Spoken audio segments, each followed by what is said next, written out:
नमस्कार, मैं हूं आशीष कुमार सिंह और आप देख रहे हैं मोदी फैक्टर। मोदी फैक्टर में आज हम एक ऐसे जिले के बारे में बात करेंगे जो वाकई में बहुत पिछड़ा है, लेकिन चौंकाने वाली बात यह है कि उस जिले के नेता सूबे के कद्दावर नेताओं में गिने जाते हैं। चाहे सत्ता पक्ष हो या विपक्ष, सूबे की राजनीति में पत्ता भी इनकी मर्जी से नहीं खड़कता है। यही नहीं, शिक्षा के मामले में सबसे पिछड़े इस जिले के प्रत्याशी भी लंदन रिटर्न है। लेकिन ये जिला पहचाना जाता है अपनी बेबसी, लाचारी, मुफलसी, बेरोजगारी, पलायन, पेयजल के संकट और बालू खनन में वर्चस्व की लड़ाई को लेकर। यहाँ हम बात कर रहे हैं यूपी के कौशाम्बी लोकसभा सीट की। कौशाम्बी से कौन जीत रहा है, कौन किसकी राह में रोड़े अटका रहा है, या फिर क्या कोई तीसरा इन स्थितियों का फायदा उठाकर जीत जाएगा, यानी कि चुनाव के सभी समीकरणों को आपको बताएंगे। देखिए, कौशाम्बी से बीजेपी ने अपने मौजूदा सांसद विनोद सोनकर को मैदान में फिर से उतारा है, जबकि सपा ने उसी लड़के को यानी पुष्पेंद्र सरोज को उतारा है जो लंदन के क्वींस कॉलेज से बिजनेस में मास्टर्स की डिग्री लेकर लौटा है। पिछले महीने ही 25 साल का पूरा हुआ है। जबकि बहुजन समाजवादी पार्टी ने 2019 में रिटायर्ड ऑफिसर शुभ नारायण गौतम को प्रत्याशी बनाया है।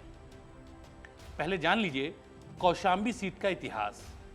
देखिए, कौशाम्बी के लिए ये महज चौथा लोकसभा चुनाव है। साल 1997 से पहले कौशाम्बी इलाहाबाद जिले का हिस्सा हुआ करता था और 2009 से पहले इस लोकसभा सीट का नाम चायल था और यह तब भी सुरक्षित सीट थी। 2009 में पुनर्गठन हुआ तो कुछ विधानसभा बदली और नाम कौशाम्बी कर दिया गया था। देखिए, भौगोलिक रूप से देखेंगे तो कौशाम्बी लोकसभा में 3 विधानसभा कौशाम्बी की और 2 विधानसभा प्रतापगढ़ डिस्ट्रिक्ट की आती हैं। ये सीट कई मायनों में राजनीतिक रूप से अहम है। उत्तर प्रदेश के उप मुख्यमंत्री केशव प्रसाद मौर्य का गृह जनपद है, तो 2 सीटों कुंडा और बाबागंज विधानसभा पर यहाँ पर राजा भैया का कब्जा है। कुंडा से वो खुद और बाबागंज से उनकी पार्टी के विनोद विधायक हैं। मायावती की सरकार में कभी दूसरे नंबर के नेता रहे इंद्रजीत सरोज भी इसी जिले के हैं और उन्हीं का बेटा पुष्पेंद्र सपा का प्रत्याशी है। जबकि उप मुख्यमंत्री केशव प्रसाद मौर्य को सिराथू से हराने वाली अपना दल कमेरावादी की पल्लवी पटेल भी यहीं से राजनीति करती हैं। कौशाम्बी लोकसभा सीट दलित और ओबीसी बाहुल्य है। इस लोकसभा के अंतर्गत आने वाली कुल 5 विधानसभा सीटों में 3 सामान्य और 2 सुरक्षित हैं। विधानसभा चुनाव 2022 में कौशाम्बी की तीनों सीटें सिराथू, मंझनपुर और चायल पर एसपी ने यानी कि समाजवादी पार्टी ने जीत दर्ज की थी। वहीं प्रतापगढ़ जनपद की दोनों सीटें कुंडा और बाबागंज पर बाहुबली नेता रघुराज प्रताप सिंह उर्फ राजा भैया की पार्टी जनसत्ता दल लोकतांत्रिक का कब्जा है। हालांकि कौशाम्बी की सिराथू सीट से सपा विधायक पल्लवी पटेल और चायल सीट से सपा विधायक पूजा पाल इस समय समाजवादी पार्टी छोड़ चुकी हैं।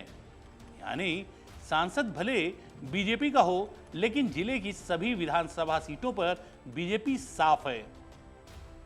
राजनीतिक दलों के अनुमानित आंकड़ों की माने तो कौशाम्बी लोकसभा में कुल 7 लाख दलित मतदाता हैं, जिसमें पासी मतदाता लगभग 1.5 लाख और खटिक मतदाता लगभग 1 लाख हैं। कौशाम्बी लोकसभा में ब्राह्मण लगभग 1,40,000, वैश्य मतदाता लगभग 1,20,000, ठाकुर मतदाता लगभग 1 लाख, पाल मतदाता लगभग 1 लाख, मुस्लिम मतदाता लगभग 2,50,000, पटेल मतदाता लगभग 1,30,000 और मौर्य मतदाता लगभग 1,15,000, लोधी मतदाता लगभग 60,000 और यादव मतदाता लगभग 1,40,000 है। वैसे इस सीट पर सपा की राजनीति समझिए। समाजवादी पार्टी ने यहां से पासी मतदाताओं को साधने के लिए पूर्व मंत्री और कौशाम्बी विधायक इंद्रजीत सरोज के बेटे पुष्पेंद्र सरोज को मैदान में उतारा है। पासी समाज से आने वाले पुष्पेंद्र के समाज को जोड़ दें तो 2.5 लाख मुस्लिम और लगभग 1.5 लाख यादव मतदाता का एक मजबूत गठजोड़ बन जाता है। कौशाम्बी लोकसभा में 2 ओबीसी जातियां कुर्मी और पाल निर्णायक भूमिका अदा करते हैं।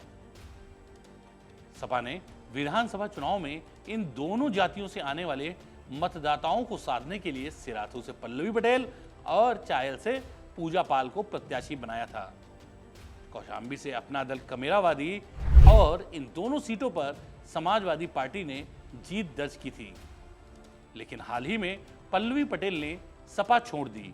वो AIMIM के गठबंधन PDM के लिए चुनाव प्रचार कर रही हैं। वहीं चायल सीट से सपा विधायक पूजा पाल ने राज्यसभा में बीजेपी उम्मीदवार को वोट कर बीजेपी में जाने का संकेत दे दिया था। पल्लवी पटेल के समाजवादी खेमे में न होने की वजह से सपा को कुर्मी वोटों में बिखराव की चिंता सता रही है। ऐसे में कुर्मी और पाल किस करवट बैठेंगे, बस उसे यही चिंता खाई जा रही है। बात करें अगर हम बीजेपी के उम्मीदवार विनोद सोनकर की, तो उन्हें सवर्ण जातियों के साथ यादव और कुर्मी छोड़कर अन्य पिछड़ी जातियों और जाटव को छोड़कर अन्य दलित जातियों के सहारे जीत की पूरी उम्मीद थी। लेकिन उनकी जीत में सबसे बड़ा रोड़ा अटका दिया है उनके वायरल हुए वीडियो ने, जिसमें वो खुलेआम ब्राह्मण और वैश्य जातियों को गाली देते हुए नजर आ रहे हैं। इस वीडियो के चलते पूरे क्षेत्र में नाराजगी है। ब्राह्मण और वैश्य लोग सड़कों पर उतरे हुए थे। इसके अलावा बीजेपी की राह में उस वक्त भी बड़ा रोड़ा अटक गया जब राजा भैया के तटस्थ हो जाने के संकेत मिल गए।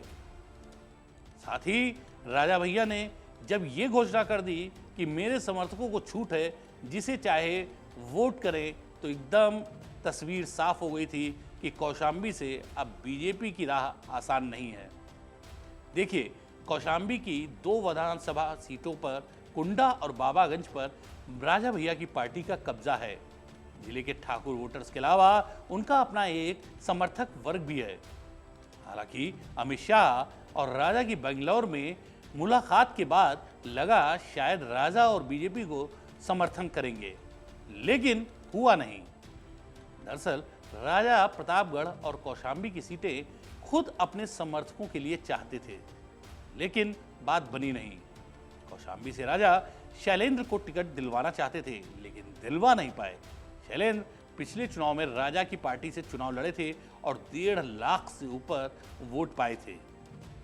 बीजेपी के विनोद सोनकर पिछले भी चुनाव में महज लगभग 20,000 वोटों से जीत पाए थे। वैसे राजा का तटस्थ होना, ब्राह्मण और वैश्य वर्ग की नाराजगी और जातीय समीकरण देखे तो बीजेपी यहां से हार जाएगी, तो इस बात की प्रबल संभावना है।